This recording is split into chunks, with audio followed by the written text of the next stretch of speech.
and welcome to Game Brain, a board game podcast about our gaming group. I'm your host, Tom Donnelly, and I am here with two of my favorite people in the world.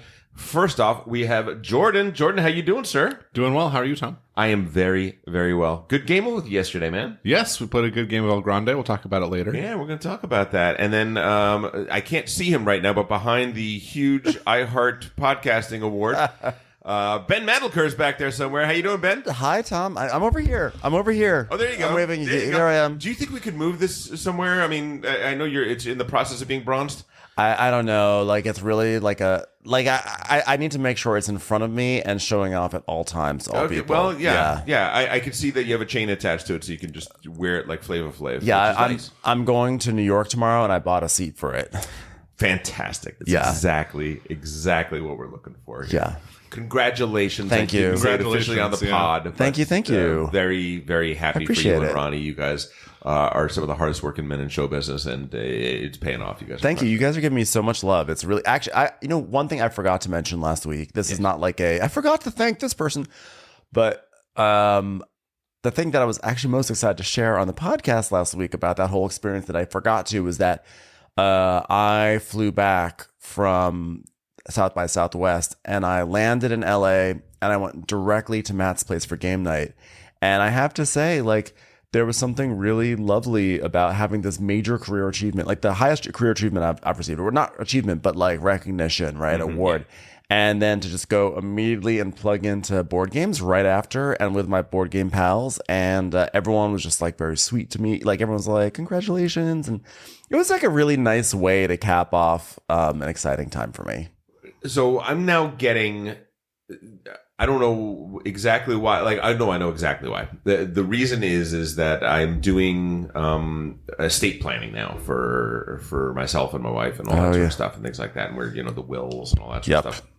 And the moment you Google one of those things, you get a million ads, and Google is just sending you like all the articles coming up are all about you're getting older, you're getting close to retirement and all this sort of stuff. And article after article that for some reason I keep clicking on because I'm like, which like I am getting old, which only feeds the thing. No, but it's things like it's like what nobody tells you about retirement, like and things like that. And so I'm like, oh, super clickbaity, but I can't stop myself. I have to know what do they not tell you?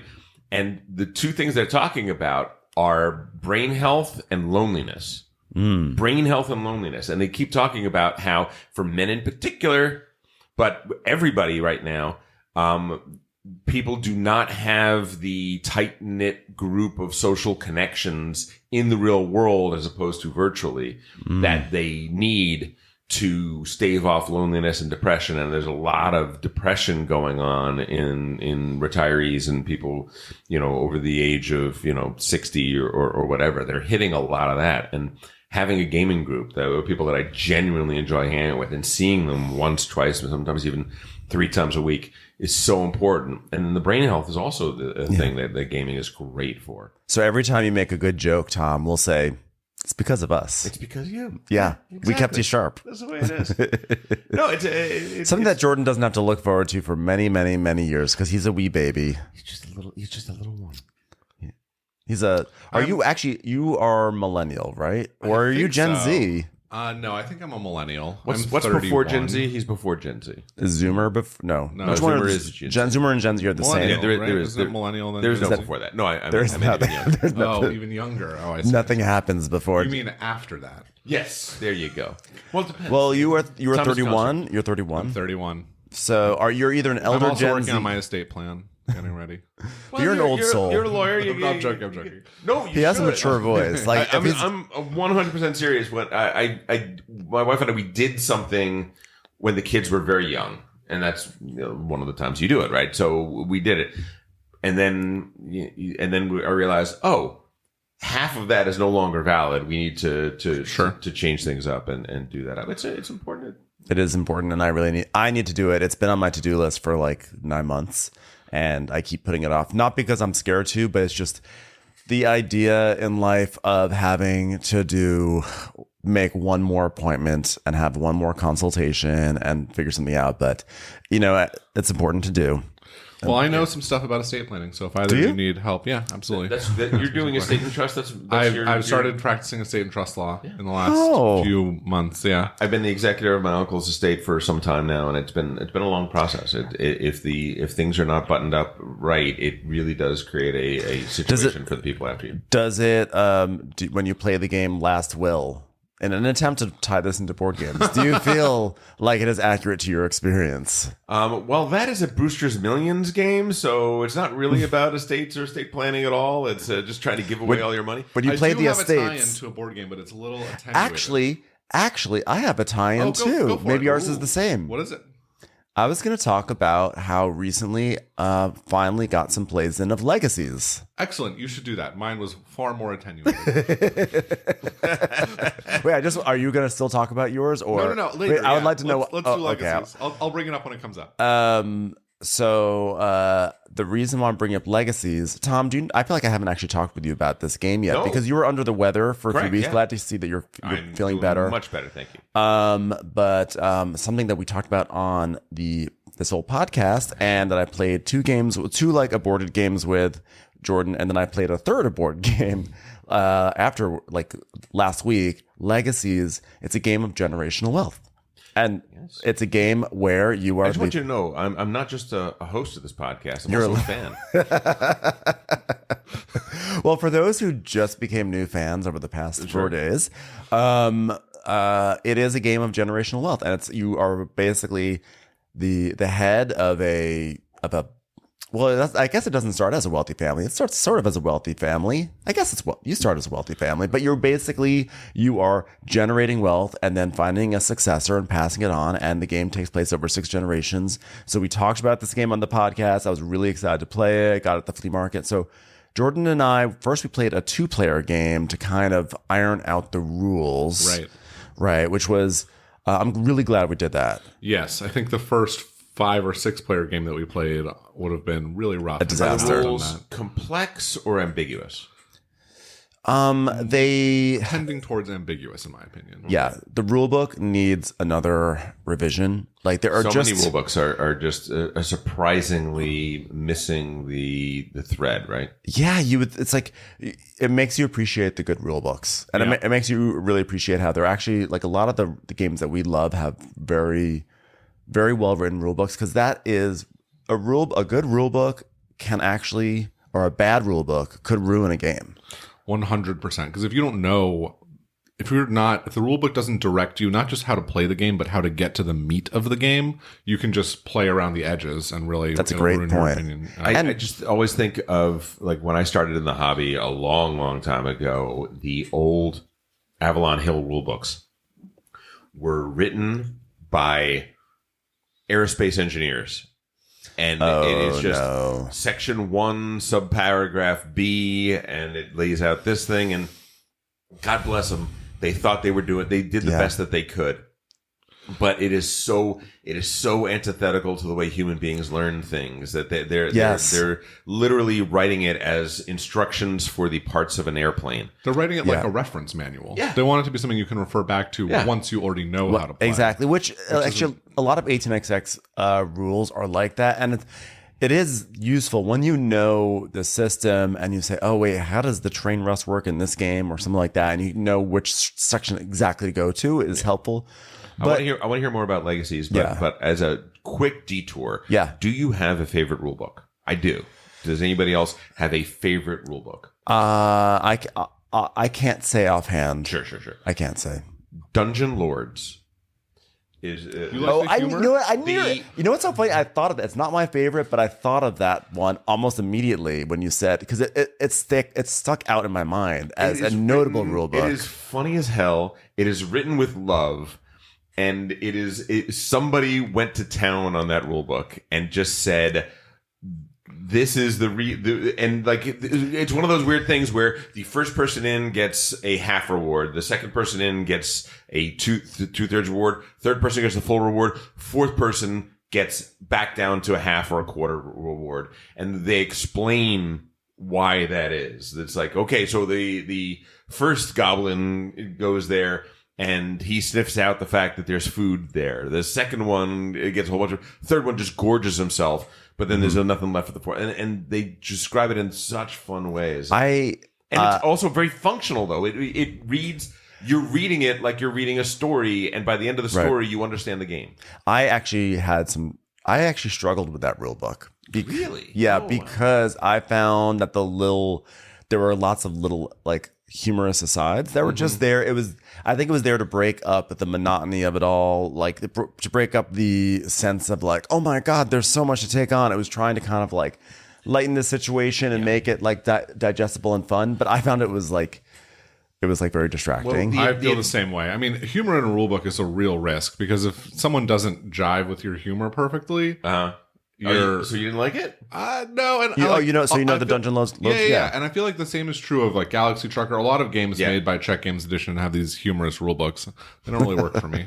Interesting. But for me, the thing about Dungeon Lords is it's actually a surprisingly rule dense, hard to understand game. It was a lot. Traps work this way, monsters work this way, the corridors and the rooms work this way. And then there's the whole mini game of the adventurers coming in and invading, and this happens before this happens before this happens. Such a hard game, by the way. It's a very, very difficult game. I think the rulebook does an amazing job because that is a bear of a teach.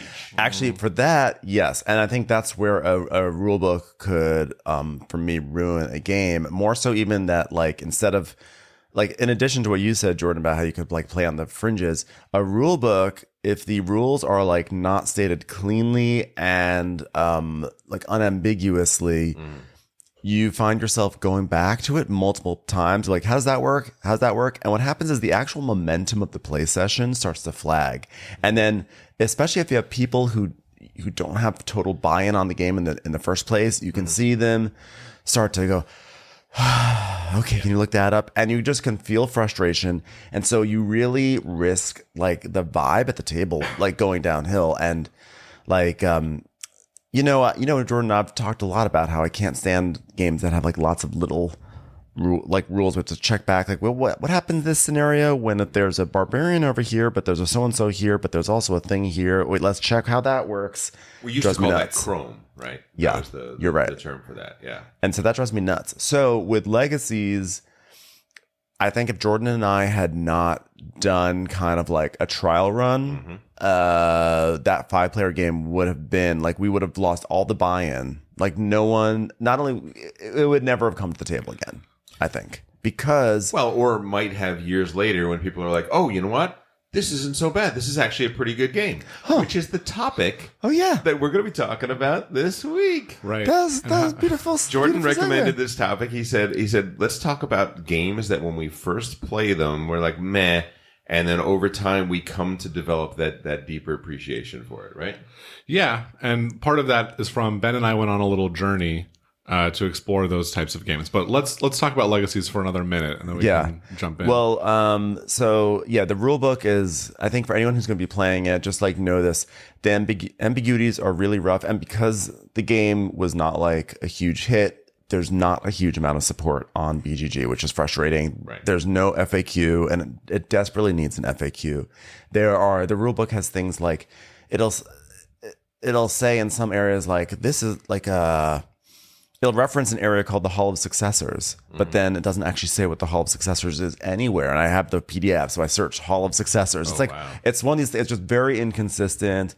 And also the layout. I think also it's not just about how a rule book is written, like how information is presented visually really impacts your ability to go back and find that rule. Like how many times, Jordan, when we were playing in both games, where we're like, what happens if you fall off a track? Then do you get something? Do you not get something? And you would go through and look and like, it seems like it should be in this area, and we'd pass it back and forth, and then finally one of us would find it because it just was not visually where it should have been, like where it seemed intuitive to be, you know? 100%. Yeah, it was very strange. That rule in particular. Yeah, somehow between like if you have like if your rules are presented like a block of text, or like maybe there's too many indents or whatever, it's such a strange science of how to make information digestible. Because those Avalon Hill rule books are horrible to learn how to play a game or to teach a game, but they're great for that, right? It's like, oh, well, clearly we're going back to Section 7, subparagraph D is exactly where it is. Right. It's laid out that way, like Jordan said. But that being said, though, the Tell game... us what you like about Legacies, The game, I do like it. It was interesting. The third game got 4 rounds in, and I then came down with like horrific food poisoning. And I was so mad. I was like, I can't believe I'm never going to be able to finish this game because I had to shoo everyone away.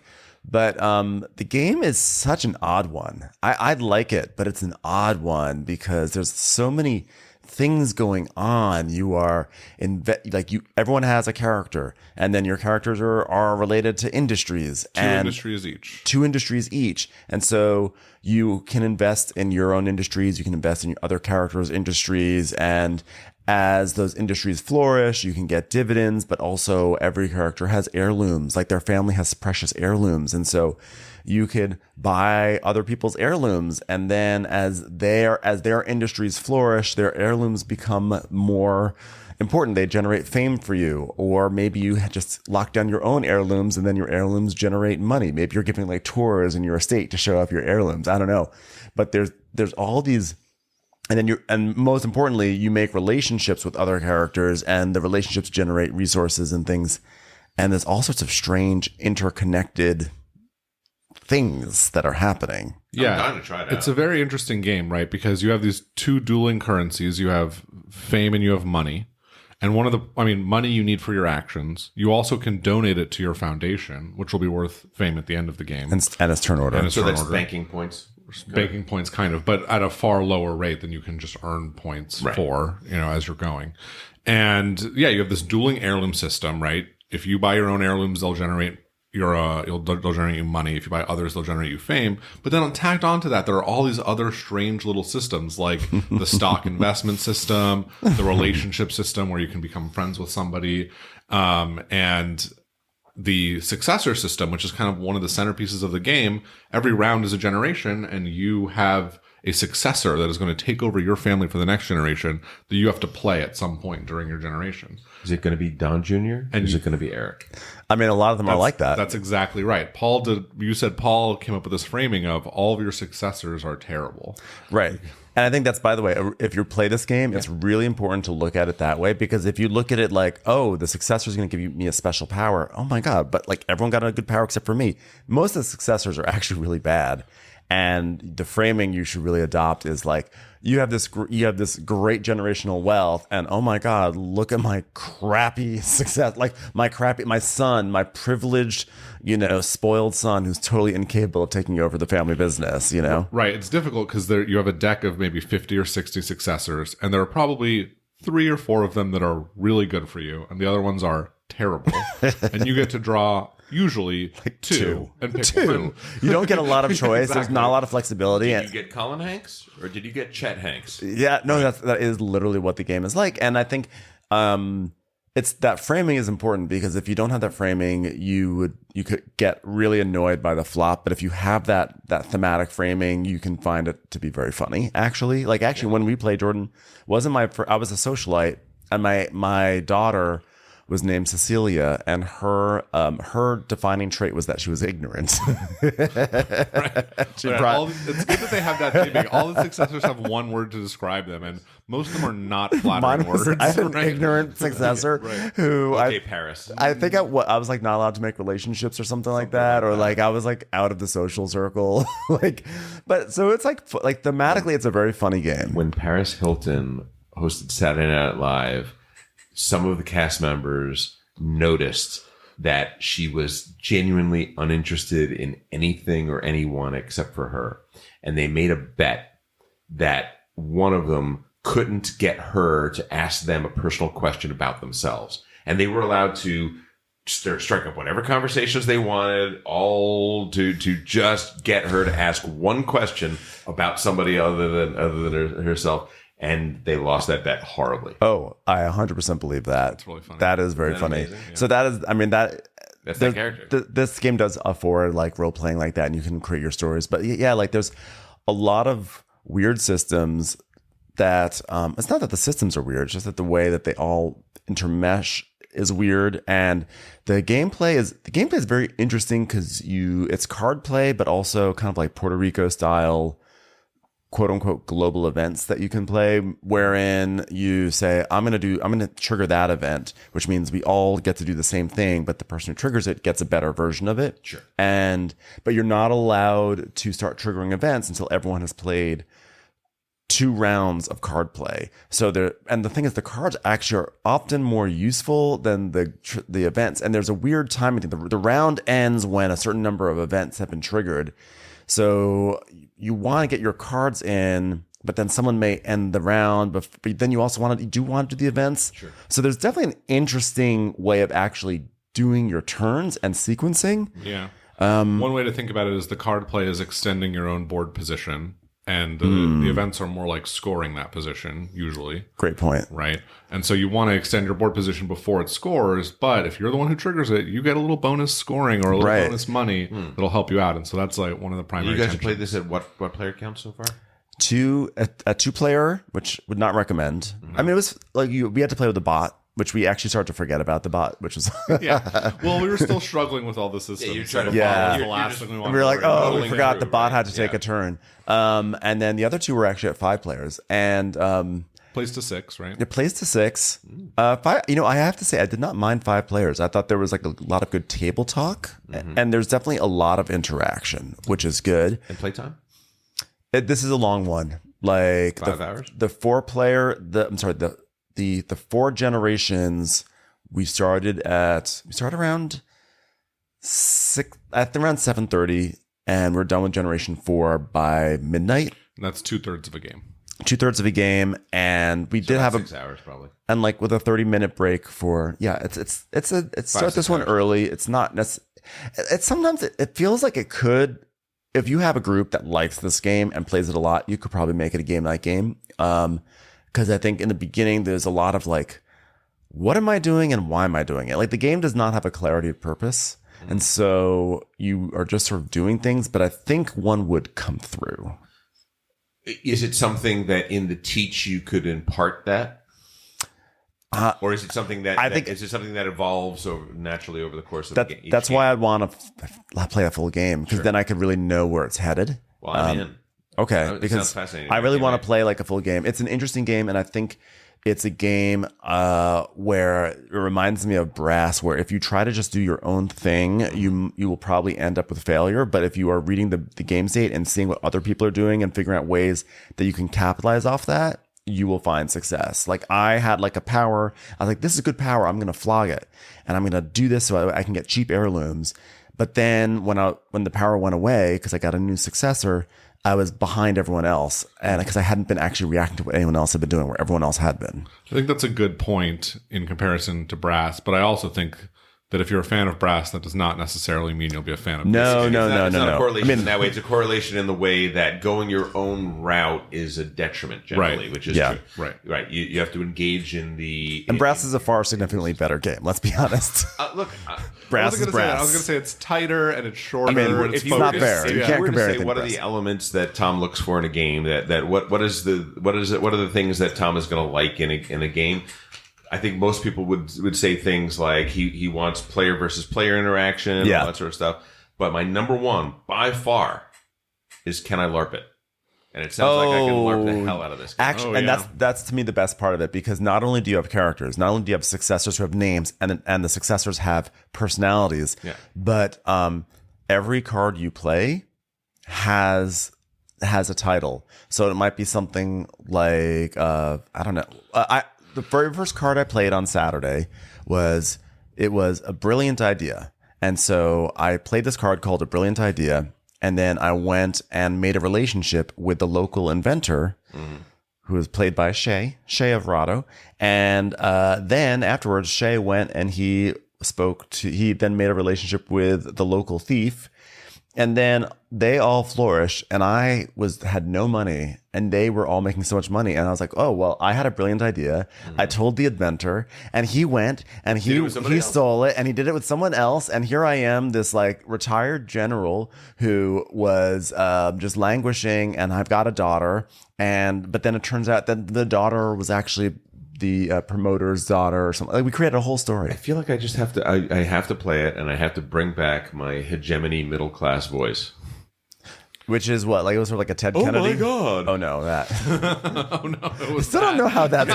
Oh no! Still don't know how that's It's a that's great middle reaction. class. It's not quite middle class, but it's it's a wonderful voice, and it sounds like for Legacy, it's going to be like, I don't understand how Daddy did it. Yeah, you will have many chances to do If many I remember voices. correctly, that was your middle class voice, but it was your impression of a middle class person trying to imitate Yes. a Right. capitalist. It was like Trying to be the capitalist. a socially- Exactly right. Trying to put on airs, right? Yeah.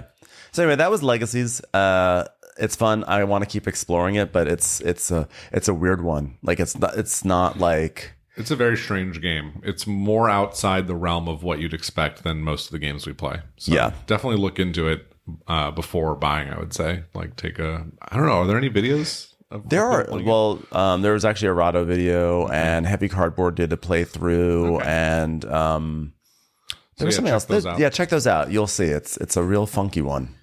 Last night we had a 10 person group, and when you have a 10-person group, you're going to do 10-person Avalon, and when you do 10-person Avalon, it's always an interesting game. I think the higher player counts for Avalon are very, very interesting, and not to talk too much about it, I thought it was a really interesting game. It was fun. The bad guys won the first 2 missions, the good guys won the last 3 missions. Well, half an hour discussion happened. Yes, that is. I messed up. So I was a bad guy, and Trey was a fellow bad guy. And for some reason, my brain said Trey was a good guy, and it was someone else was the bad. Like that, I saw Trey. We made eye contact and everything when we had to. But like 45 minutes later, I don't know. I just had a brain fart. So you voted no on the. I voted no on a team that like would have gone. And, but somebody else did too. Another bad guy voted Yeah, no Paul did, on the team. But he said it's because he thought it was a trap. He thought it was to out him as everyone's going to vote no on this, and we're going to see who the bad guys are.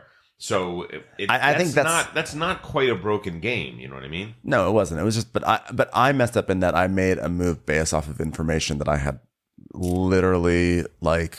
And yeah, messed up in my brain. After a scant hour and a half conversation, you guys won the game because you figured out who Merlin was. Yeah. Well, I was not part of that conversation. I abdicated myself because I was like, I've already messed up enough for this team, so I'm just going to stay out of it. But it was Nick. Nick played a very good game as Merlin. He did great. He did a really good job. I was shocked when they found him. I was like, I was shocked too. Man. I thought for sure it was Dimitri. I was so confident, but I was like, you know what? I'm not going to mess up twice. And they had a whole, like Trey and Paul had like a very, and then James had a very big discussion about who, and I honestly was not listening. They were deeply methodical. They went point by point through. I couldn't follow the pros and cons of this person versus this person. It as much as I complain about how long it took, and it took a long time. They did come to the right deduction. The great thing about Avalon, we'll stop talking about it now. But the great thing about Avalon is that during the main part of the game, all of the good guys, the blue characters, you're detectives, and you are doing an investigation, trying to piece together the puzzle and figure out who is telling the truth and who is lying. When the game ends, if the good guys win, the bad guys then get to do the investigation. And they get to do the exact same process in reverse, try to figure out who's the one who knew too much. Mm-hmm. And in that way, it's kind of a double dose of deduction, and I love that about it. Yeah, it was a very well played, very good game. Yeah, except by me. Well, I did terribly. I thought you did. I was terrible. I was such an obvious bad guy from the start, and I messed up my own team. I just was. And let me ask you a quick question. Did you put your thumb down when we said Merlin put your thumb up? I did. Okay, then you did great. Okay, I did. We have a new bar. Okay, great. Yeah. But yeah, then you guys played El Grande over there, right? Huh? We did. I'm always eager to play El Grande. I mentioned it, and then Jordan, sitting directly on my left, is like, I've never played El Grande. I would love to play El Grande. I was like, boom, done, in. Well, we had a new player. We had somebody that had never played the modern board games, our hobby. Yeah. So you always want to figure out what's the gateway game? What are we going to get you in with? And for me, it's like, it's got to be elegant. The rule system has to be simple. It's got to be fun, and it's got to show you the potential of these new games. Democker, and then everyone's like, "No, Tom, no." It's a little much. But a game like El Grande is very easy to understand, and yet the implications of all of the design decisions are fairly profound. What do you think, Jordan? Because you've been Yeah, it's an interesting game. I really liked it. It was my first time playing it, as you said. It's a very old style game. It's very simple. It's just area control. You're putting your guys in there, but it gets to the point very quickly and, concisely. It's an auction by playing these cards for the ability to put cubes on the board and the ability to manipulate the board with these other abilities, and to get cubes that you can put on the board, to get cubes that you can put on the board, right? And I don't know. I think it's really fun. It's delightful. I think it would be like a 5 or 6 minute rules explanation, and you could just start playing, and there's a lot there to explore. Yeah, and it's an area control game, and a classic area control game is very player versus player. Very, Jordan is 10 points ahead. We have to come together and stop him. Take a bar to his knees. The minute the scoreboard would adjust, Tom would be like 2 points behind and say, "You guys, I'm losing so badly. Take pity on me, please." And then he'd be 2 points behind the leader, and he'd be like, "The leader, Jason, he's so far in front. Oh my God, we need to take him down. Why isn't anyone stopping him? It's a runaway leader situation." He's coming classic to Tom. Pais Basque. Hey, he did win. Let me tell you something. He did win. I warned you, and nobody listened. When we do our review of Cusco, we're going to be talking about that. Very similar thing. Very similar thing where those slightly older games are based on the premise that the games will be self-balancing when you see who's ahead. Mm-hmm. Right. Because there is not score compression, but there is definitely plenty of opportunities for bash a leader. Yeah. Especially in this game, especially in El Grande, because so many of the special actions you get to take are, hey, remove four people's things on the board, move 4 people's to different places. So you are literally messing with the very carefully constructed majorities and minorities on the board in very interesting ways, and you can really attack people in that sense. Yeah. Right. Yeah. It looked like you guys were having fun down there on that end of the table. It's a good game. It's always a blast. I mean, you played Hansa first, and Hansa borrows a lot from that game. Did you feel that? Did you feel in a lot of ways? There is a system in both Hansa and El Grande where you have to make your cubes available for their use on the board. So that is the same across those systems. Yes, I would argue that the laying out of your merchants along the road and an action being taking people's merchants off and putting yours on in their place. There are corollaries to it. It's different, but it's all part and parcel of the same system. It just ends up coming to less an area majority and more a score this route. So in many ways, it is scoring. It's just micro scoring as opposed to building up toward the big scores. Right. I think Hansa has this extra added element of investment where you're putting a cube on a route that someone else wants to score, knowing that they'll have to bump you and you'll get an extra benefit from that. Correct. Yes. And so that added twist adds a lot of depth and grist to the game. I think Hansa is a great game, and it stands one of the best of all time, Grande for sure. But I love them both. They're both great games. I'm glad you brought that game Hansa up because I feel like we should say Hansa Teutonica. Hansa Teutonica game called Hansa. Yeah, you're right. Hansa Teutonica, great game. I think it's a collection essential, and everyone should have it. Agreed. It's just one of the. I think like Hansa Teutonica and Concordia should be like in literally every person's collection. It's actually on the list of games that I want to talk about games that I wasn't quite so enamored with and only grew to love over the year. We'll talk about that. Okay, and same with the next one.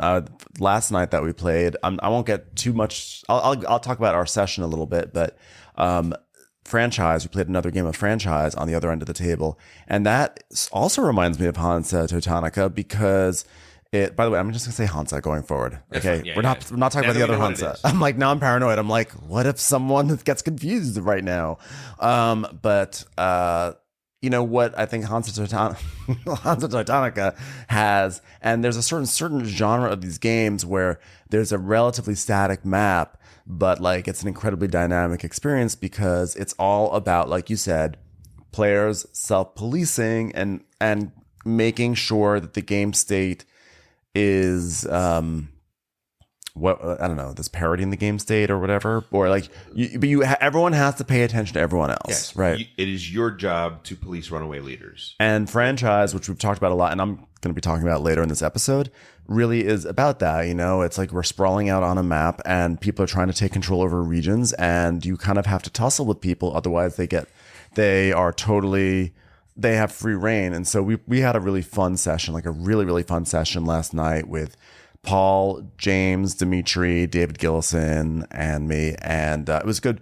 But Dimitri was just like, he played a strategy I've never seen before, which was the arm's length strategy, which is that he was only concerned about expanding into areas that he could reach with his arm. So physical proximity to the physical board. Physical proximity, which meant the anecdote you told was hilarious. Of you asked Dimitri at the end of the game, why did you go into Florida? So what happened? He started off his franchise. You can start anywhere, and there was one area of the board, like California and Arizona and New Mexico, were two different regions that were both high, like the highest points in the game. And David Gillison started there. And then Paul started in the high money area. So I went to go contest Paul to make sure he didn't have a monopoly over there. And naturally, someone needs to. And James was sort of in the middle of the country, so he was going to sort of be like, he was going to take care of everyone a little bit. So naturally, someone has to come and go after Gillison. And Dimitri decided to start in Florida, which, because of the layout of this map last night, Florida had low value cities and a low scoring region. Like there's just no reason to start there. So at the end of the game, after Gillison had won, because he had free reign of this great area, I was like, and because he played very, very well. And he played very well. He actually did play well. He did. He did some. Why are you doing that, Jordan? I don't want to hurt David's feelings. David, he doesn't have feelings. Okay. Do you not know this?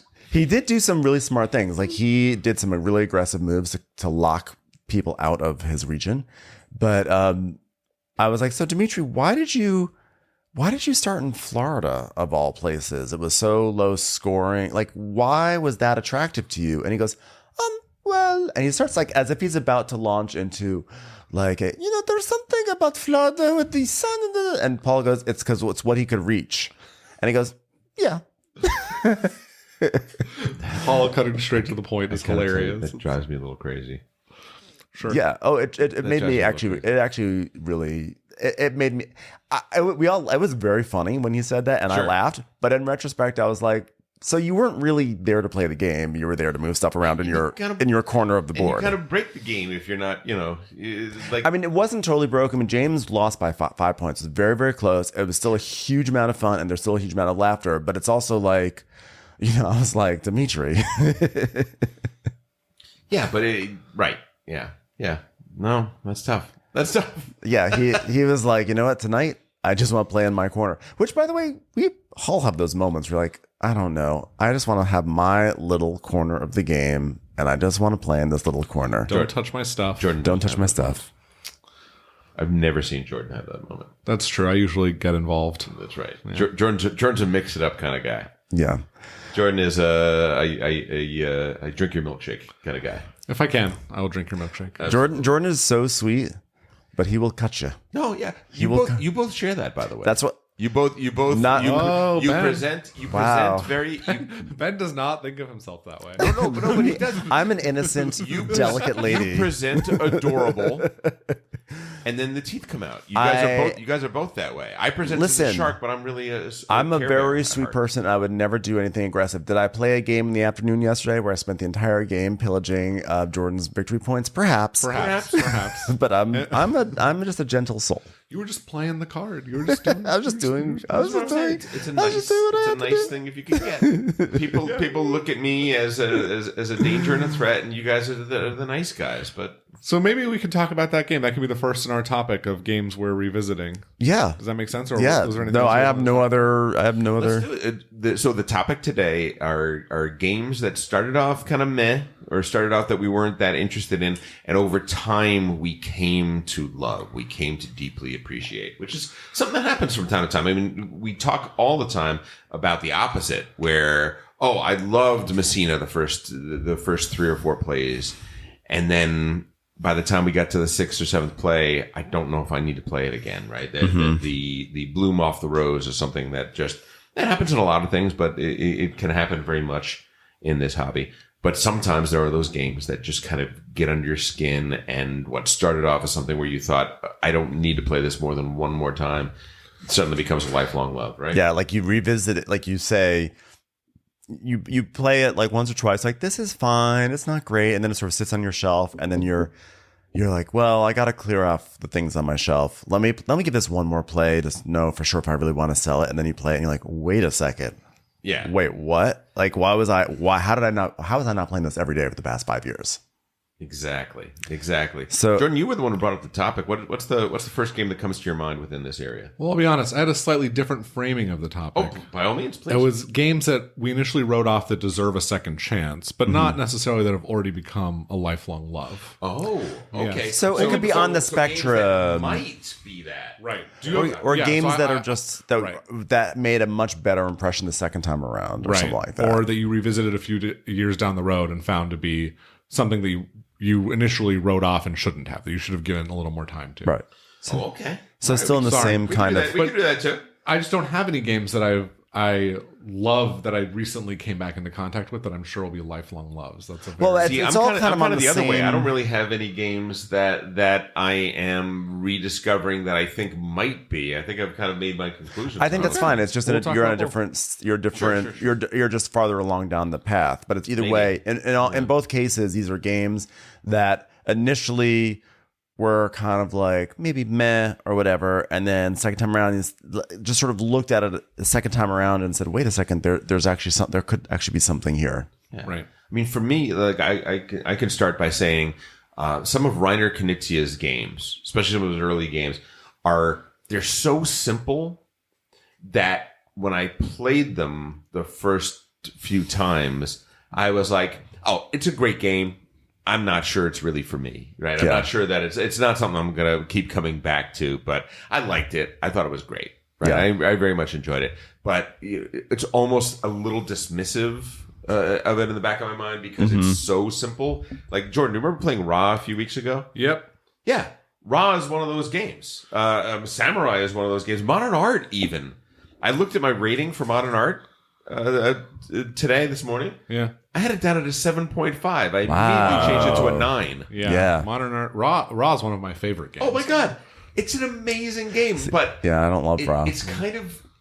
But maybe the thing- look, maybe in 2 years. It's such a nothing burger on in one aspect, but every time I play it, it's like the Grinch. My heart grows another size. Yeah. And every time I play it, I'm just more and more realizing, oh no, there is something just so beautifully elegant and so difficult.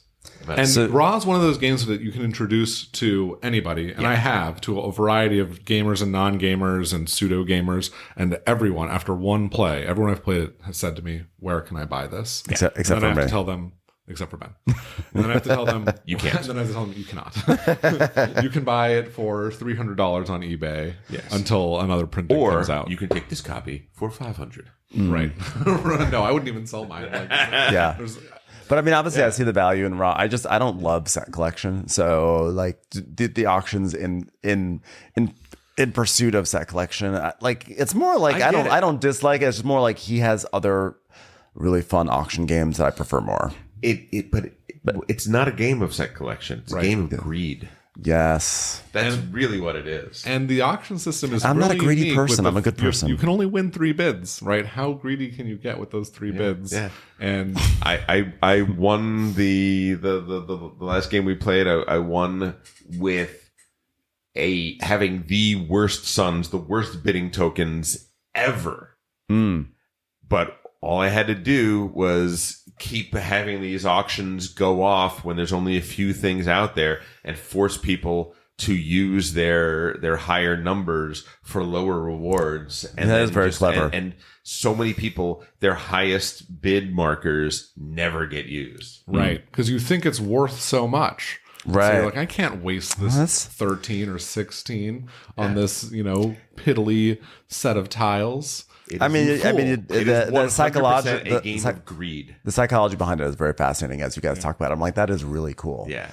Wait, so And Modern Art 7.5. How the hell did I put it? That is shocking. It is a deeply LARPable game. I put on a thick German art collector accent As every you time I should. play. I love it. Absolutely adore it. I'm shocked that it was so low. Another, Tom, you should try the next game that I'm going to segue into, which is the Imperium system designed by David Turtzi. It is highly LARPable because there are 30 different civilizations you can play as, and I'm sure you have an accent for each. I could. Do you have a Hungarian accent? Because I played as the Magyars yesterday. Right. That's right. Ooh. And I was the Japanese. Oh, I can't- I'm not allowed to do we'll that. just imagine. Anymore. I've been told I'm not allowed to do that voice anymore. No, in all seriousness, we reviewed Let's Go to Japan last week. Yep. I was playing the other game while they were playing Let's Go to Japan, and Ben had to stop me during the rules teach and say, Tom, you need to stop doing the Japanese accent. I can't focus. I can't do any. I was like, I know you're not. You're not. I was like, yeah, you need to stop. I was like, I can't hear the rules. I love Japan. I spend time in Japan. I know you were coming I from a spent place year of learning love. Japanese, so I'm way into it. But yeah, it can sound very wrong. You were coming from a place of love, but I 100% acknowledge my I was like, no, I can't. I understand completely, and I stopped immediately. And I appreciated that. Not at all. So anyway, so tell us about this game that could provide different ways for Tom to do accents. right. So this is Imperium. I think the original sets, there were two sets that came out in the midst of the pandemic, 2020, 2021, called Imperium Classics and Imperium Legends, and they each had 8 civilizations in them. And now in February, a new box came out with 14 more, so there's 30 that you can collect. And it's a deck building game where you'll play as a single civilization with a unique deck of about 30 cards that will let you do, certain actions that are very asymmetric. The way these civs are built is one of the most interesting parts of the game. So I'll cover that more in detail in a moment. But you play, to one of various endgame conditions where you're building up your empire from a state of barbarism to a more civilized state, collecting various cards, which might represent trade deals or lands that you've conquered, or new technology that you've developed, or processes that you've undertaken, or important religious ceremonies or icons in your history, and also important leaders. And you sort of do that over the course of the game, and then at the end you evaluate the position of your civilizations. So I initially played this game during the pandemic. I bought it. It's a good solo game, and I was like, it's the pandemic. I have no online friends. Let me buy a solo game for myself. And I didn't connect with it. I played 1 or 2 games of it, just didn't connect with it. And part of it is because I don't like complex solo games, which is something I've learned about myself. If I'm going to play a solo game, I want it to be done in 15 minutes or 30 max, and this one would probably take 2 hours. Right? So you're not going to play the Hunters. You're not going to do a World War II submarine campaign against yourself. No, I don't think so. Or Mr. President or whatever it's called. But this game came back to my attention this week, actually. So, my friend Brandon brought it to me, and we played a 2-player game. And I thought it was really fun. The interaction was really interesting. And what drew me in was the way the civs function differently, the asymmetric aspect of the civs. And then Ben and I played another game yesterday. Yeah, we had a 2-player game, and I had a very fun time. It's like, and it's not necessarily my cup of tea in the sense that I wouldn't go out and buy it. But Not a huge deck builder guy, really. Is one of the things for it. Right? Okay. Yeah, I like deck building, but it was, to me, it didn't feel like a Civ game, and that was Jordan and I talked about this extensively about the things that we look for something to feel like a Civ game, and we've actually talked about that on the podcast before. And the things that I like to feel that make it feel like a Civ game, I didn't feel like were present in it. But as a deck builder, I thought it was like, it's very fun, and was cycling through my deck, and it got all the thrills of seeing that card I like come out again, and I was really mean to Jordan the entire game. There's a very interesting system in the game. I was a barbarian called Unrest, right? You were a barbarian. Actually, we both were barbarians, but I was really more barbarian in culture. You started as a barbarian, and the Magyars, the way their civ functions is when they eventually converted to Christianity, they lost a lot of their power and a lot of their influence. And so Ben was trying to prolong his period of barbarism and avoid converting to Christianity throughout the entire game, yeah. In order to prevent himself from having to suffer those negative consequences. And he managed to do it for almost the entire game. Well, actually, no, I didn't. So what was clever about the game was that wrinkle of it really did not become apparent to me till all of a sudden I realized, oh, I'm on the verge of becoming Christian and I'm going to lose all my powers. And I was like, oh no, I have to stall out now. And that was thematically very fun, as like playing as this group that was like resisting this conversion and wanting to hold on to the old ways, because that's all my cards. Like every card that had a barbarian symbol on it would then become totally useless. So it was fun. Like I had a really fun time, and it was like, it was so interesting for me being such a good, nice person to play this role where I was pillaging Jordan every single turn. Right. Yeah, it felt so strange to you. It was strange and alien. It was nice to step into that world for once. Sure, yeah, right, of course. Right. and so I played as the Japanese, and starting off, I had two dueling religions in my people. We had Shintoism and we had Buddhism, and only one of them could be in play at any given time. So when I played a Shintoism card, the Buddhism card would have to be discarded. And you really wanted to have both powers in play because they were complementary. And once I formed an empire, I was able to establish a temple that allowed me to integrate those two religions, right?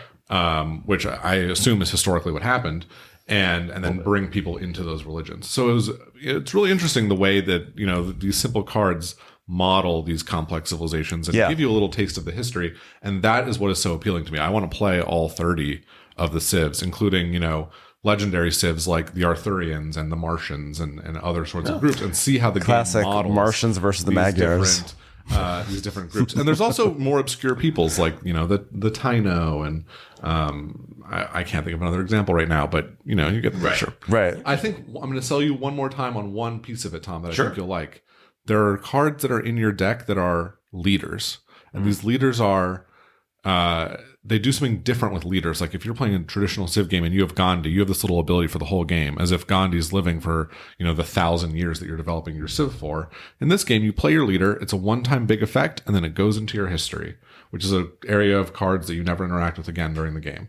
So it's like they came in, they had their effect, and you remember them. But they're not really part of your Civ moving forward, and I like the way it models that. So I'm excited to explore it further. It was cool. I'm sold. I want to play. It was cool how it did model things like that. But at the end of the day, though, I did feel like I was just playing cards, and it was not. I didn't feel like I was building a civilization. But that was fun, and I'm glad that you found like a second wind with that. Yeah, I obviously I've been talking about franchise. Franchise has been a big second wind game for me. Maybe we should call it like that, second wind game. Second wind game, I like that. But franchise was one that was on the chopping block for me. I played it once when I bought it in 2018, and then it sat on my shelf. I had a very nice time when I played it, but it sat on my shelf for years, and I was thinking about getting rid of it, and I pulled it out recently, and something about either the gamer that I am now or the gamers I played with this time versus the gamers I played with last time, but like the whole game came alive in such a vibrant way, and now it's like it's 100% staying in my collection. And I really like that it plays 5 players. So for last night when we had to break into 5-player games, that was a good option.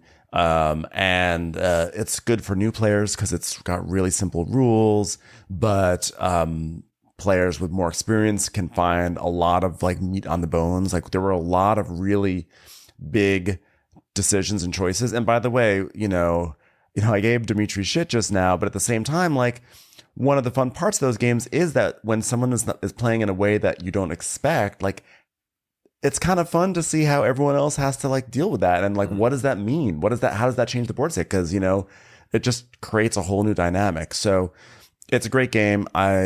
Franchise is unfortunate it's out of print, but I think there are copies that are around if people can get it. It's just, I think it's accessible to everyone.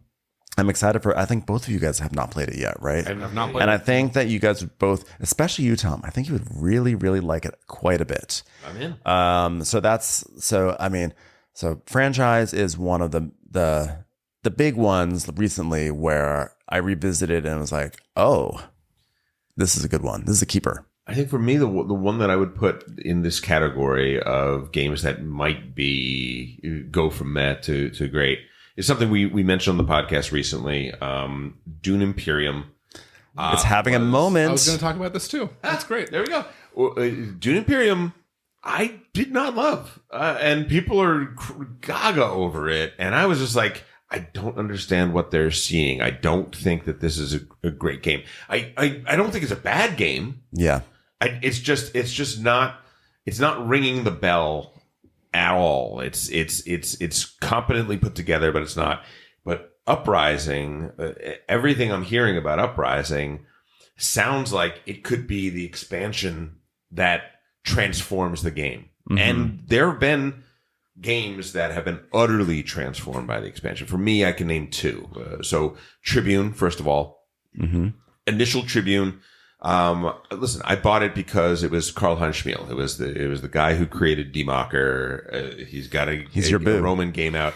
He's my boy. I gotta go support the boy. I play it and I'm like, I like it, but I don't love it. Yeah. And then I hear there's an expansion coming out and people are going losing their minds over it.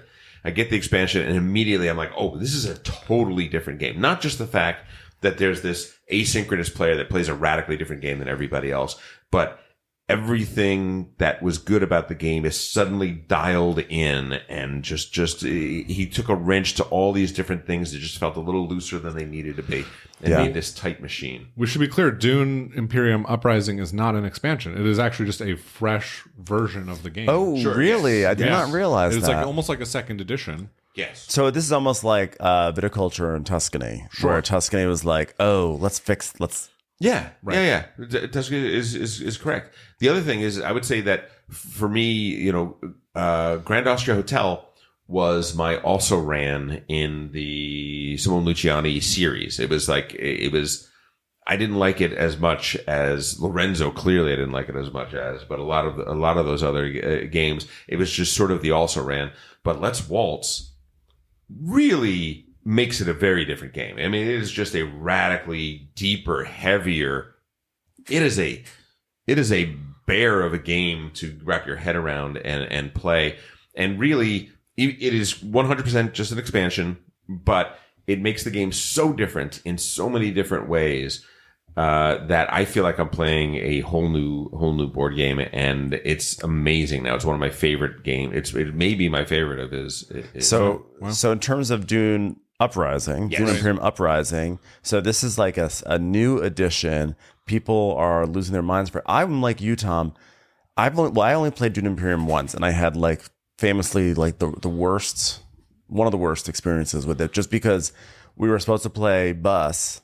And then at the last minute, like it was like one of those things like, oh, I can either play this game or I could play bus. I was like, I'm gonna play bus. I never played bus. And we sat down to play bus and no one knew how to teach it. So then someone was like, someone was like, oh, you know what? I can teach.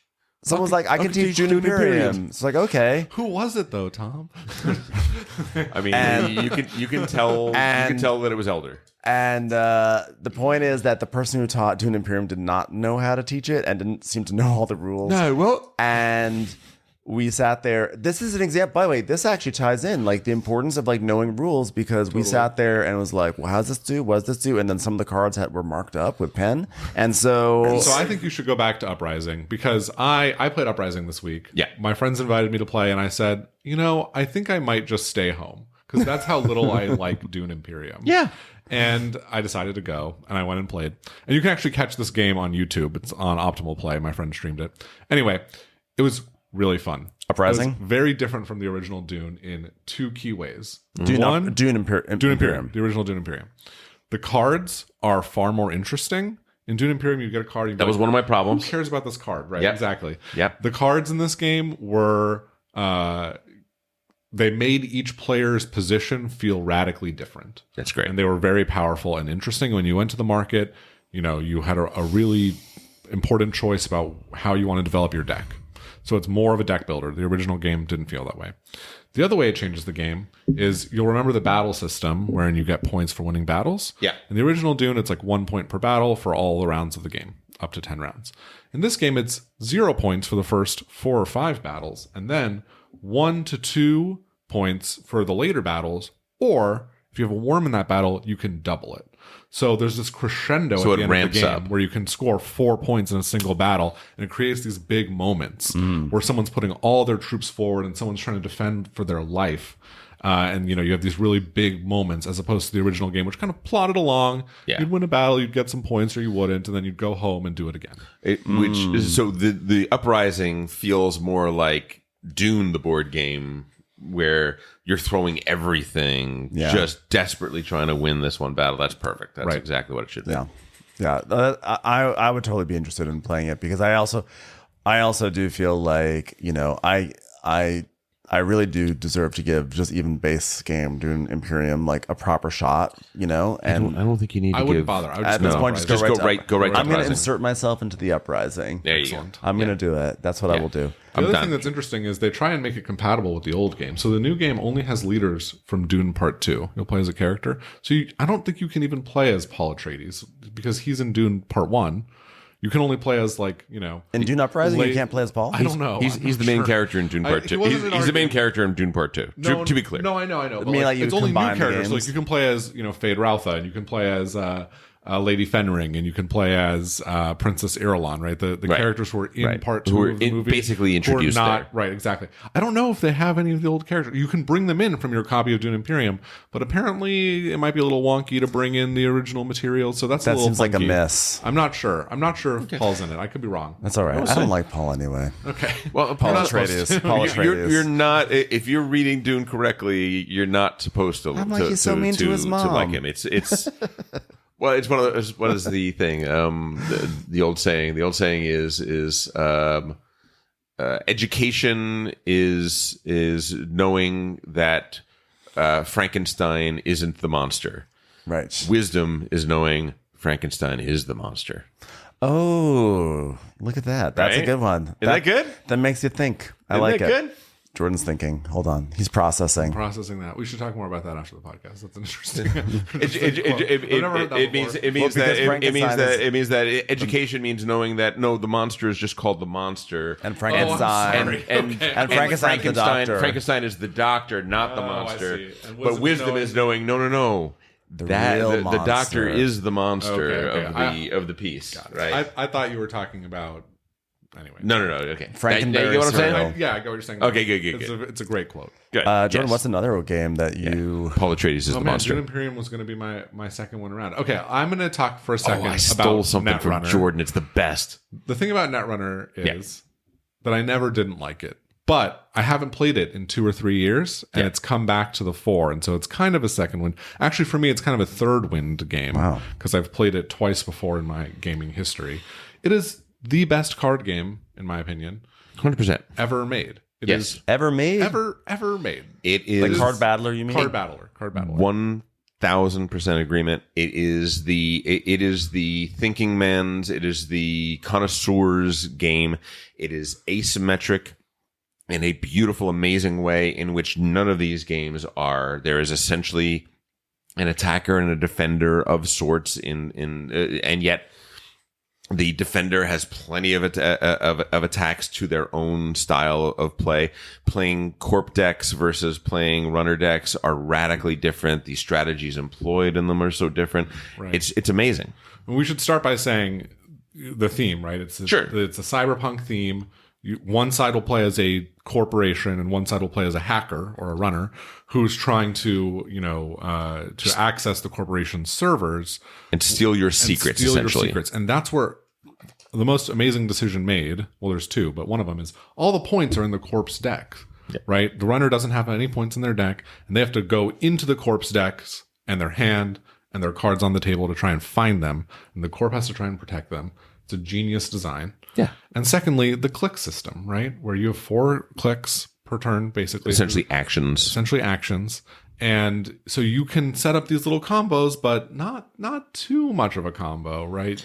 You are have 4 limited, actions, right? And like the way the design works is just fabulous. This is the game that I played with my son for his whole teenage years, all of his teenage years. That's we special. would just bring it out and we would play it every single weekend, pretty much nonstop. It's just an amazing design, amazing game. And Yeah, I absolutely agree with everything Jordan just said. If there's someone who's never played it and they play against someone who is very experienced in it, will the person who never played it have a good time? Yes, if the person they're playing against is a nice person. Okay.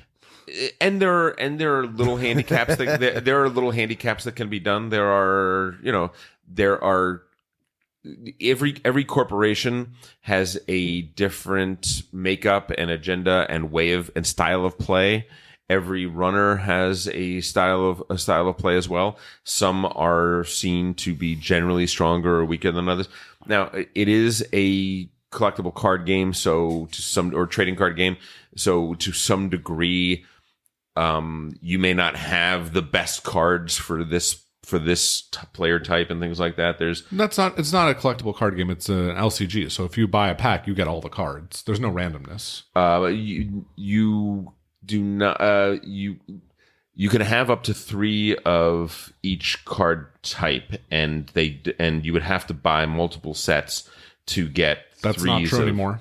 No. Is that? Oh, you're talking about the new version? No, even in the old version. No. Just the core set is what you're talking about. In the very first original core set, they might have only sold you one Correct. of a certain card. Yes. But every pack since then has had 3 copies of everything. And anything you buy right now would have 3 copies of everything. Yes. I'm thinking of the News Corp dude, the kind of almost OP card. Jackson Howard? Yes. He's rotated. Don't worry. You can get all the cards. Jackson you don't have to Howard's buy out. anything twice. I'm saying in the Looks old like Tom may have a second win in the with old this game, school too. in the old school you had to shell out to make sure that you got 3 Jackson Howards in your deck so that you could Really? so that you could play that. That was true in like 2012 though, right? Like, what did I just say? I just said Old school. I just said I'm an old school Netrunner player. People to be like, oh, I don't want to try this game because Tom said I have to buy multiple packs. You don't. I'm just saying I did have to. Yes. Tom, Okay, don't gaslight me. We're removing the bandage over Tom's like Netrunner trauma. So we should say Netrunner right now is FFG held the game for like 8-9 years. They Yes. made the game and they made this terrible decision with the core set, which they make with a lot of their games, which is a shame. But they canceled the game and it was taken up by a fan collective, a non-profit fan collective called Null Signal, who are making their own cards and doing a very, very good job. And you can go to their website, Null Signal Games, and you can buy all of the cards they have made. And pretty soon, only cards made by Null Signal will be legal to play in the system. So, Yeah, they're transferring out the old system for the new system, right? And by the summer they should all be replaced. Summer or like that? fall this year, yeah. So they've made 4 years worth of cards, and their cards are excellent. And what's really nice about this is they do, I think, 2 releases a year, and they're each like $40. So it's a lot cheaper getting into Netrunner than it is getting into Star Wars Unlimited or even like Arkham Horror or something like that. So, wow, that's very cool. Here's a real. We're talking about ready for some second winding. Here we go. okay. This is probably going to get a reaction from Tom. Parcheesi. Parcheesi. Rummy Cub. How do you pronounce that? Do you think it's Rummy Cub? I always say Rummy Cube. I think it's Rummy Cube, even though there is no E at the end of it. Yeah. But I don't know. I don't know. My mother is controversial. My mother is playing Rummy Cube right now at this very moment. Really? She said that because my kids are back from college for spring break, and I said we'll probably call you today. She said I'm playing Rummy Cube from 1 to 4 p.m. That's the life. That's the life. That's literally what she said. That's great. And I was like, oh my God, that's adorable. I will call you between 1 and 4. She says, no, please don't. I said, I will. And then you're going to have to look my kids on FaceTime and tell them that this game is more important than they are. Yep. And she will, I bet. Rummy Cube. Hey, Joan Donnelly don't mess around, okay? She'll make it happen. So the big second win game, Jordan knows, I think, what I'm going to say, because I played it with him. Black Angel. No. Okay, let me. How many more times do I need to play it before its latent genius starts to show up? Because it's not. I'm not. Ben and I So have I'm differing actually. opinions on this. Well, no, Okay, no. there we It's, go. and, Okay. no, and by the way, mine is not like oh my God, this is the best game ever. Right. But we played it about a year ago. Yeah. Actually, we've been meaning to have this episode since then. Right. There were a bunch of games that we like played. We did like a double header. We played Boonlake and Black Angel. Right. Two games that are widely disliked, I think. Well, no, Boonlake has fans. I will grant you this. I will grant you that in this category, a lot of the games that you're met on that later you find love for can be a result of expectations being so sky high for a game. And certainly Black Angel is about as high as you can. It's like, oh my God, Twa is one of our favorite games of all time. He's come out with a new design. Here we go. And then you don't love it. And you can, that's a game that can be downvoted in your heart way harder than it deserves to be. I get that. Yes. Right. So I remember I played Black Angel several times and I was fine. It was fine, but like it was just overstuffed, never quite did what it needed to do. But we pulled it out. We played like a random 2-player game. Yeah. It was fun. We messed up a critical rule. I forget what it was, but we messed it up.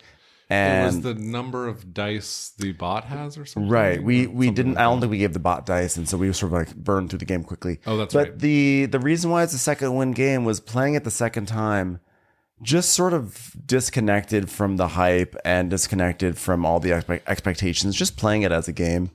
It was actually really fun. I agree. It was a fun game. It was a fun game. Surprisingly fun game. It was fun. It was breezy. I really liked it. And if push came to shove, it probably would leave my collection. Right. But it reminded me that like there is still actually a lot of stuff in there to explore and a lot of things to play with, and I would like to play it more. It's fun. I think it's more fun than its reputation now signifies. Yeah, I agree. I think it also might be a little better at 2 than it is at larger counts because there's this whole thing of cards. You put these cards on this sort of cascading planet board, and when they or space board, and when they fall off the end, this might be too specific, they're gone. Mm-hmm. And so you have to like put them out there and then activate them. And if there are too many players, the space might move too quickly before you get to activate certain cards. Yeah, and that might have made it less fun at a higher player count because we were usually able to at least get one activation on our card or not, and that was more fun. Yeah, I don't remember how the game scales for larger players. Is the space board larger, or just add one? Just one, like maybe one in a 3-player game, maybe one more space piece in a 4-player game, but that doesn't feel like enough. But it was very fun. It was fun, deciding what to do, how to link things together, your special powers. Obviously, it's nowhere near Twa, which I would love to. I would love to play some more Twa. I put it on my challenge, my 2024 challenge for games, which is instead of doing a 10 by 10 this year, I'm doing a 10 by 5. 10 games, play 5 at a time. I've had this conversation with you. I told you what you should do. 4 by 4, right? 2 by 2 challenge. No, I'm already at. Once you've mastered that, once you're able to do like complete one resolution, and I'm almost at a 2 by 2. What? Well, I'm at a 2 by 2. I've definitely done more than a 2 by 2 this year already. I'm almost at. Yeah, but you have to choose what the 2 by 2 is gonna be before you do it, and then do it. Which is you can't just in retrospect say, "Oh, I played these 2 games 2 times each." I would have picked the 2 games then. I would Look, of course I'm just joking about it, but nonetheless, 4 by 4 is like surprisingly not the easiest thing in the world to get done. But I'm making much better progress this year than I did last year with my 10 by 10. I have to say. Anyway, Twa is on there. It is March. It is March. It is March. But everything looks hopeful in March. The point is this: Black Angel. You know what? Like, I think it deserves some credit because there's a lot of fun stuff going on there. And like, is it as good as Twa? No. Is it fair to compare it? Maybe initially with marketing, yes, but at this point, I think let it live on its own and have fun with it. I think these days you could probably find it like super cheap. So I think for a super cheap price, it's a good deal. Yeah. Are there games I want to play before it? Yes. It's like I'm not racing to get it to the table, but I think I included here because it was it was sort of nice to. It was nice to have a revised opinion on it that wasn't so like sad. Yeah. Yeah, that's good. Do you have more, Tom? You have another? I do. I got one. It's not really in this category per se, but it is one of those things. So Jason, the person who had never played these modern board games that came over last night, it was a big hit for him. He had a great time. It's awesome to introduce new people to the hobby. He came back into the big game room and looked around at all the stuff, and his eye was drawn to A Feast for Odin. And he was like, well, what's that game like? And I said, you know what? It's surprisingly good. It's been a super long time since I've played Feast for Odin. And it was one of those games that when it first came out, the polyomino aspect to it, where you're getting all these little doodads and they're in different shapes and you're filling up your little board, it really rubbed me the wrong way a little bit. And I recognize the design of the game is good. It's UVA. I mean, how are you going to complain about UVA too much? But it was one of those games where I was really hoping for a masterpiece. People were raving about it, and then I played it, and I was like, doesn't quite push my buttons for the play style. Right? A little bit. Yeah. Now the expansion helps with that. It makes it makes it tighter. Expansion. It is. It's a very good expansion, and I think that just because of the initial plays of it, I think I haven't ever gone fully back to it and given it its due and given it its chance. But I believe that it is one of those games that is an actual classic, especially with the expansion and everything that's changed. I think it's an amazing game and deserves a lot more plays. And the fact that Jason came in and said, "Hey, what about this?" I'm like, dude, you just pick the next game that we're gonna play next time you come. May I piggyback on that really quickly? By all means. My version of that is Fields of Arle, where the first time I played Fields, I bought it. I had read such great things about it. I bought it, and the first time I played it, I was like, it's fine, but it's so loose. Like, I'm compared to Agricola, where you're like clawing for every single thing. It's so intense. And I was like, Fields of Arle, you can kind of just do anything you want. I was like, this is nice. I kind of have some regrets about buying it. Now it's probably my favorite Rosenberg game. I think it's great. Have you played the expansion? Mm-hmm. The T expansion is. I think Fields of Arle is like, it is. You can do everything you want, and like the game is in editing yourself, and you don't realize that at first. At first, you just think it's wide open. So where's the game here? But when I revisited it later, I was like, oh, this game is so good. Yeah, you can do whatever you want, but you have 28 actions or whatever. Yeah. And like everyone else is doing whatever. Your opponent is doing whatever they want. So can you do whatever you want better than they do whatever they want? And it's a loved game, but which is why the Feast for Odin. The reason I'm bringing it up and saying it's kind of sort of because it was a very popular game when it came out. Yeah. It was just for me. And actually, for a lot of us in our play group, we were not quite as enamored with it. I think Maddie was, but I think several of us were like, it's good, but it's just not great. And now I'm coming back around to the time that I need to get that. Candace had a real sort of renaissance with Feast for Odin too recently. Yeah, and Candace is also a self-described. I don't want to say disliker, but she doesn't love Uwe games. Mm-hmm. I think that's the one that's out to her too. Yeah. I think it makes sense to end with a discussion of a few Fister games. I was gonna say because I have actually several Fister games on here. I have literally. Wait, there's one non-Fister I do want to mention. Can I do that before we do our Fister Fister finale? Sure. There's another one about like with Jordan. Jordan and I have really gone through a lot of these games, but Gold West. It was a game. It was originally released by TMG. I think it just got a whole new fancified version that came out in the past year. Gold West is a game that I got. It had like a decent amount of hype when it came out as this really cool 1 hour game. And I remember playing it. I was like, I like this game. It's nice, but like it feels like there's no there. It just sort of feels like you do things for 12 actions and then it's over. Mm-hmm. And I had played it like maybe 4 or 5 times. I was like, yeah, it's nice. And then it just sat on my shelf. And I was like, I'll probably get rid of this one day. And I was almost going to get rid of it. Then I heard it was out of print. And I thought, no, it's out of print. I got to hold on to it. And then I was like, no, I still should probably get rid of it. And then we played it about 9 months ago, a year ago, right? And it was so much fun. It like came alive. And again, I wonder so much with these games. Really, like, is it me changing as a player, or is it like being now that I found Game Brain and players who play in sort of a different style? Like, does it really help these games come alive? Because Gold West was a really, really solid one. It is a 1 hour game, and it was really solid with really chunky decisions. I remember having a really fun time. We played you, Candace, and Paul, right, Yeah, Jordan? That's right. It was a fun game. Yeah. And I think you hit on something important, which is, all these games, we give them 1 or 2 tries and we're done. And the circumstances you played in, the people you played with, The mood, the vibe, yeah. And then you can just pan a game forever. Things can slip by that way for sure. Yeah, exactly. Okay, Fister finale. Okay. Here we go. So we have played Please stop calling it that. the Fister Fiesta. Fister Fiesta Fiesta. That is not better. Okay. We have played Boonlake, Great Western Trail Argentina, and Skymines. Yes. I think all of which are games that initially didn't hit super well with the group, but we've revisited and like more upon reflection. Yes. So should we start with, I know you're most excited, I think, about Boonlake. Is that right, Ben? I'm not, it's more like that was probably the biggest turnaround? biggest turnaround. Sure.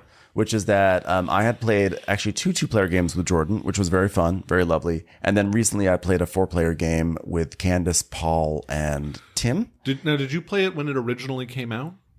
Did you? No, I missed the window, and then we had like a 2-player game together. All right. And I remember in both of our 2-player games, I felt like Boonlake was nice. I enjoyed it, and it seemed like it felt like all the building blocks were there for it to be a game I would absolutely love, but it was missing an X factor. So my first plays of Boonlake were at PAX Unplugged in Philadelphia. Before it came out, it was like in the early game preview area. Yeah. And it was the game I was most excited to play, or one of them. And we went and sat down, and we got the teachers, me and 2 of my friends, and then some guy who just basically camped on the Boonlake spot and taught it to anyone who wanted to play, because he just wanted to play a lot of Boonlake. And it was a miserable experience. It was like a 4-hour game, so long, and we were all so disappointed. And so and I didn't buy it, and I was done with Boonlake. And then Ben, you said, no. I was like, no one's played it with me. We got to play Boonlake. We got to do it. And we played some 2-player games. And more than any other game, like you said, the biggest turnaround for me on Boonlake, because it was fun. Yeah. Still not my favorite Fister, but it was fun. The second game we played 2-player did incorporate the new expansion, which I think is called Artifacts. And then the 4-player game I played also used Artifacts. Artifacts is a really good expansion, and I think should just always be included if you have it. It's really easy to add in, doesn't add a lot of overhead, and it sort of lubricates it along, but the 4-player game really felt like it came alive for me. Like I felt like all the things I was really hoping for. I think just a table interaction of everyone building out terrains and things just happening. It just felt like as much fun as we had with a 2-player game. It just 4-player, it came alive, and it was a long game. Yeah. But I thoroughly enjoyed it. So that was a really great turnaround for me. And then let's talk about Great Western Trail Argentina. Yeah, so we played that this week. Yeah. Or last week. last week, excuse me. And Great Western Trail Argentina, randomly, very randomly. But it's a game that I think it's like everyone's least favorite Great Western Trail. It's the Jan Brady. It is not my least favorite. Oh, your least favorite is? Okay, so I believe that at the end of the day, I am not going to love playing New Zealand much more. And I think I'm falling into a similar boat, but maybe for different reasons. I think you think there's an imbalance, right? I think that by having the sheep score 2 different ways, you are overpowering certain character types and disempowering others. I think builder strategy is crippled a little bit in that game. I've tried to make it work, and I haven't. Now, I haven't played it 100 times, so I can't say that definitively. But I do think that while shearing as an added mechanic is really interesting, it does allow you to double up on your sheep game in ways that disincentivizes you from other modes of play to some degree. I also think that the Wayfinder track is just kind of the superfluous added thing. I think a lot of the bonus cards that are added in are just kind of superfluous. It's a bunch of little things that aren't worth the overhead to me. That second complaint really resonates with me. It's a lot of cruft, and it loosens the game in a way that it doesn't need to be loosened. Yeah. And it just adds a lot of stuff that, you don't really need. I actually like that. I mean, the Wayfarer track, I think that the track is fine. It's just that it's presented in such an unimaginative way. I think that's an example where moving your train down the track is also a track as well, but it just feels like more there fun. There are decisions on that track. Do I go into this station? Do I not go into And there's this some station? decisions on the Wayfarer track, but I think that I really like New Zealand. But the point is, I about love Argentina is what I want to say. I really enjoyed playing that early on. I think the decisions in terms of where your boats are going and how to get your discs off of the key and onto the high value spaces in the various cities is very interesting and very difficult. You have a new resource that you have to manage, and it's very difficult to manage. Mm-hmm. Yeah. I think it's great. I still think that Rails of the North, original with Rails of the North, is my favorite iteration of the game, but Argentina's close. Go ahead.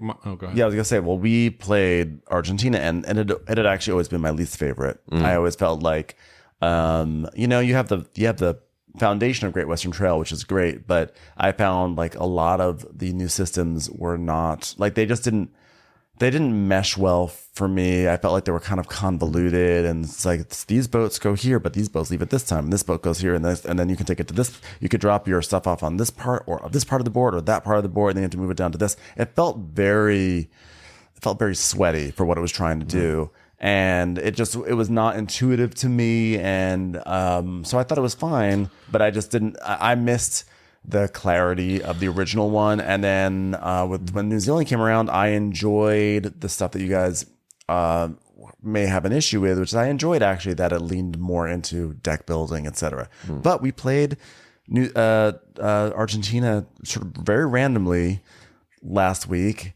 and like, oh my goodness, it was so fun.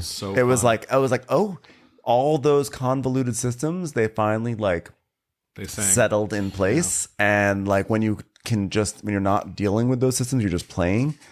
It was magnificent. Yeah, I think those systems really add a lot of interesting decision space, and for me, the systems in New Zealand, I'm realizing, don't add enough decision space that I'm interested in exploring.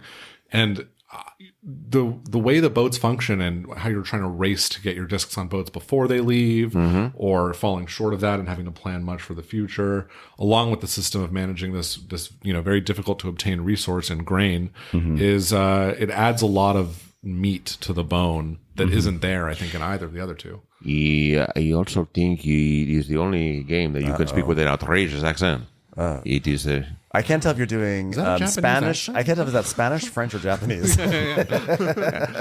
Argentinian. It's actually perhaps Uruguayan. It's pan Latin. One could say Uruguayan. Perhaps he is most closely to. It's very good. It's very different than most of the other. It is very good. You are going Italian. You are clearly going Italian. It is incorrect. It is not top of the morning Italian.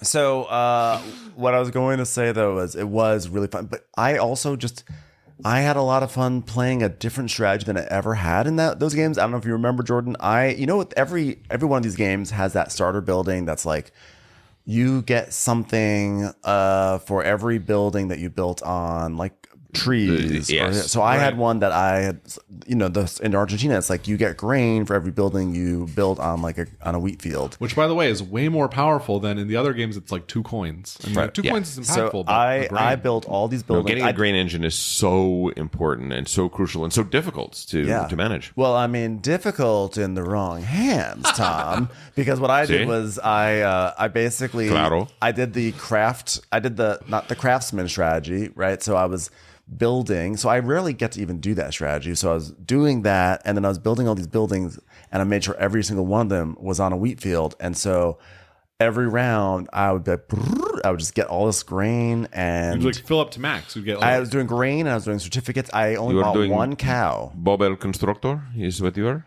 What? ¿Podemos hacerlo? Sí, podemos.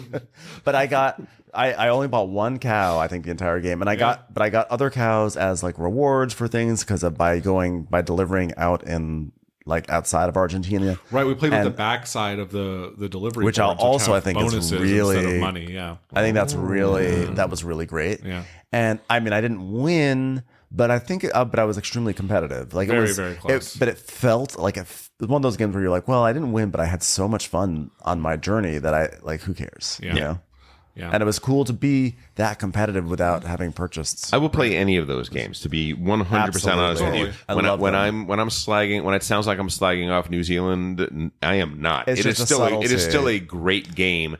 I'm just my estimation of it over time has come down just a little bit from where it went from my newest, freshest breath of fresh air, most fun, unique, different change in the game has slowly evolved into that has not lasted the test of time so much. And that's good to say, because I remember when that one came out, everyone was saying, "Oh, this is the best, Great Western Trail. This is the key version." And even saying, "Oh, they put Argentina first because they wanted you to buy that and then buy this one because it's the best." And everyone, even they knew it was the best. That was like there's a podcast called Game Brain, and when they did the review, they did say that they weren't sure whether or not this would actually be the best. That it was the most fun on the initial plays, but there were some concerns about will that longevity be there? Right. But the good news is, the way I like to play these games is not be concerned with if the longevity is going to be there and just play it. And then if the longevity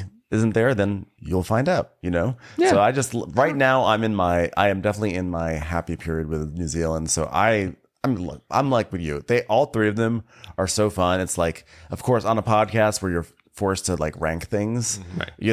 This is what happens. And then as you start to rank, it almost sounds like you were just like, one is like just garbage and one is excellent, but they're all so fun. All right, I have to hear how you guys are going to defend Skymines as being anything other than a disappointment. Go ahead. You don't like Wait, you Skymines? feel I don't. Did you like Mombasa? Yes. What, What changed that you don't like? Graphic design is terrible. Let's be The honest. graphic design is we can get that out of the way. Horrible. Yeah. Horrible. But other than that, Here's the interesting thing. I realized that I didn't playing Skymines. I realized I didn't like Mombasa as much as I thought I did. oh, okay. Interestingly, It's not because you can't do an accent.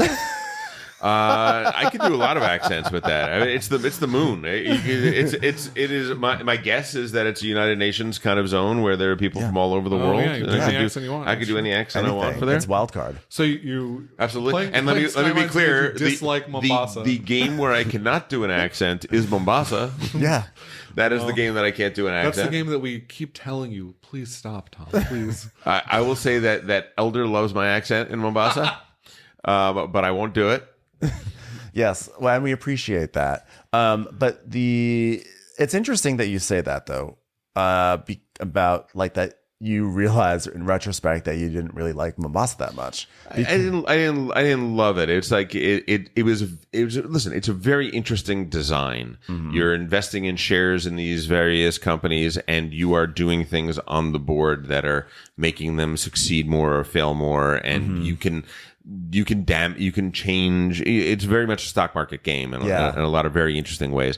I like the idea of the design of it more than I like the actual implementation when it came right down to it for me. Right. That's fair. So Mombasa was always a game that I felt like I admired more than I liked. I would play it. It never really I think it's almost like my reaction was like what you just described. It's like I saw what was going on, a lot of interesting things, but I never felt that way that a lot of reviewers felt, a lot of the community felt like this game is amazing. And I just was like, it just feels like it feels like it's squirming in my arms, trying to get out of my arms, and I can't embrace it the way I want to. And with Skymines, but I liked it enough that I got Skymines, and then we played Skymines. Well, I talked about this before. Like I'd played it with Candace and Mike Nikolov, and then like something changed. I don't know if it's because we played the backside of the map, because we didn't play the actual moon map, which is just a mirror of the backside of the map is the asteroid map, right? Right. I do think that is the more interesting design space for sure. I've only played it once that way, and I did like it better. I need to play the classic board on Skymines to see if it comes down to that board. But I still like the classic board. I mean, yeah, I feel like it can't make that much of a difference. But like, whoa, we played a game, Jordan, with you, me, Matt, and Paul. Yeah. And I felt like every single turn I was on the edge of my seat. I was like, oh my God, this game, I finally get it. I finally get why people love this game. It is like thrilling for me. Graphic design, terrible in the second edition. Terrible. Hate it. Hate the way it looks. It's not functional. It's not inviting or immersive. It is, however, very white. It's very, very, very like cotton. It's like one of those. It's like cotton white, candy. It's gray. It's like a cotton candy gray, like a gray cotton candy. Gray. Love it. But the system where you're managing 3 discard piles is wonderful. It's good. The interaction on the board, taking other people's companies' pieces off and putting yours on, and then manipulating the share tracks is great. And another piece of that game that's wonderful is the asymmetric corporations, right? They each have their own little That's power such a that you great get for thing. going high up enough on the track and their own scoring. It's great. It's so good, and it's a game that really, like, on your turn, it's so tense because there's always like 4 different things that you absolutely need to do, and you don't want to relinquish that to your opponent, and you have to decide what's my Sophie's choice this time. It is a game that really suffers, I will say, from an imbalance in people who know what they're doing. If you play with 4 people that know what they're doing, I think you can have a great game of it. If you have a game in which 2 people know what they're doing and 2 people don't, the game really relies, like we were talking earlier about the bash the leader, and you have to keep other people in check. You will see people see, oh, that corporation is doing really well, I should invest in that corporation.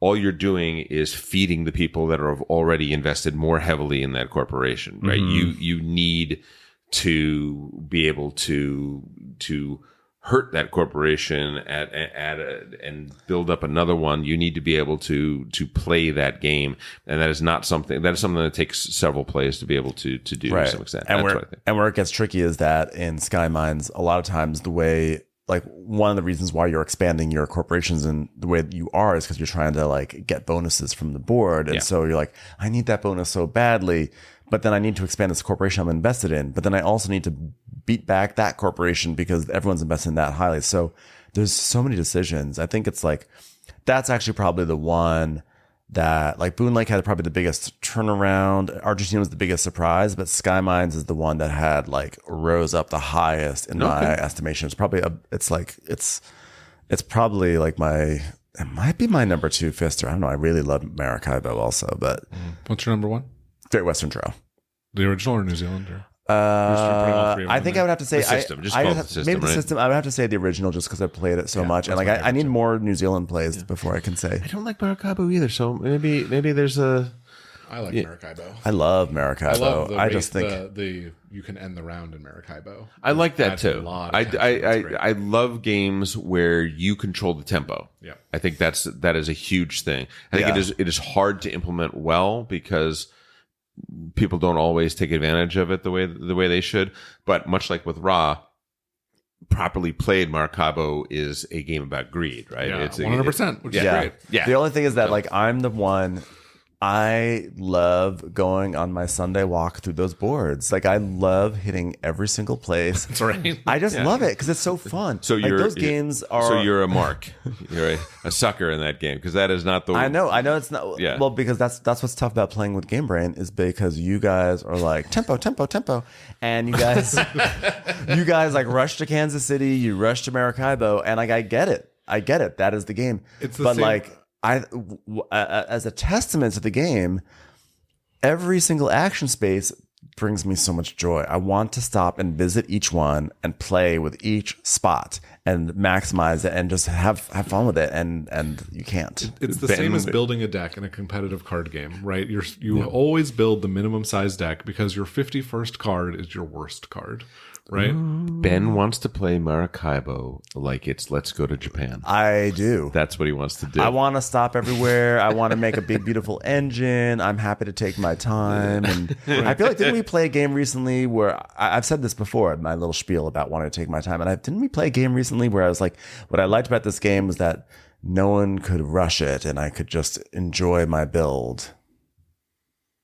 don't know what it was. I mean, Terraforming Mars that's why Terraforming Mars is so good for me, because you can just build and build and build and build your engine. It's just nothing but engine building for hours. That's why I do not like Terraforming Mars. Yeah, you can't rush the end on that one. I would say that is not the way I play Terraforming Mars. And oh yeah, I build. I want to play Terraforming Mars with you right now, and I want to make you cry. I would love. I mean, I haven't played Terraforming Mars in years. It's like as soon as I got my big beautiful Terraforming Mars big box, because I played it so much, I got the big box. As soon as I got that, I've not played a game in like 3 years. I hate the little dioramas in it. I really don't. I don't like the art of it. I wouldn't know. Oh really? I think it's widely agreed Terraforming Mars is a beautiful board game. Because it feels like a planet. It's immersive. No, I'm joking. I'm gonna go the other way on that a little bit.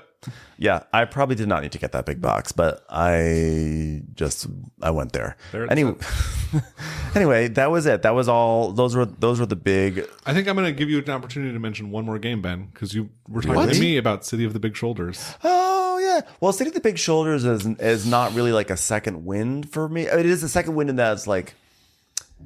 It's not like I disliked it. I always loved it. And then I got into 18XX and I never really went back to City of the Big Shoulders. And then this week I've been playing it on BGA and I'm like, I love this game. This game is so fun. And it's like... Is that right? Because I went the other way with it. I was like, loved it at first. And then repeated plays, I was like, oh...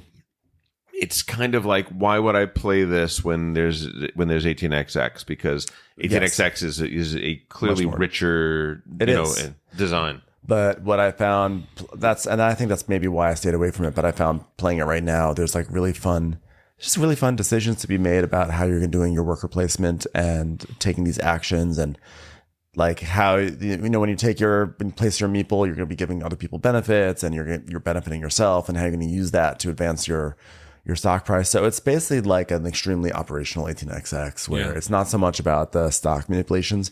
It would have been great if the game had gotten some support that maybe it could have its own version of like its own City of the Big Shoulders, Argentina and New Zealand, where there was a more financial version that did lean even more heavily into 18XX stuff. And it'd be great. I mean, but that was the thing about City of the Big Shoulders. It's like half of 18XX.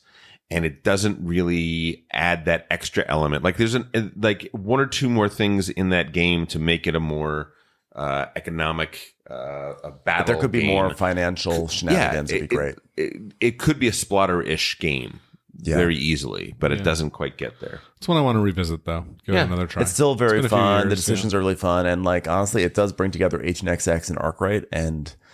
Like that's kind of I can own the Cracker Jack company. That's all I need to know. That's what I own right now.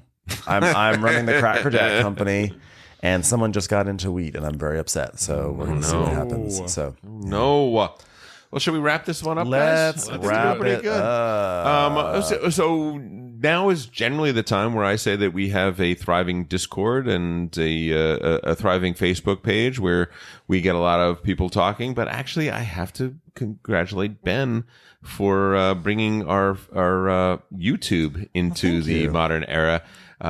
Ben is launching a one-man campaign to bring us into the video era, and he is kind of crushing it. I'm just trying to get us some more followers. I'm like, we need more followers. So basically, I'm now posting the episodes on YouTube in addition to on our podcast feeds. That way, people on BGG can see that we're actually podcasting out here. Super appreciate it. You're doing great. Thank you. Absolutely love it. Thank you very much. Yeah. Thank you.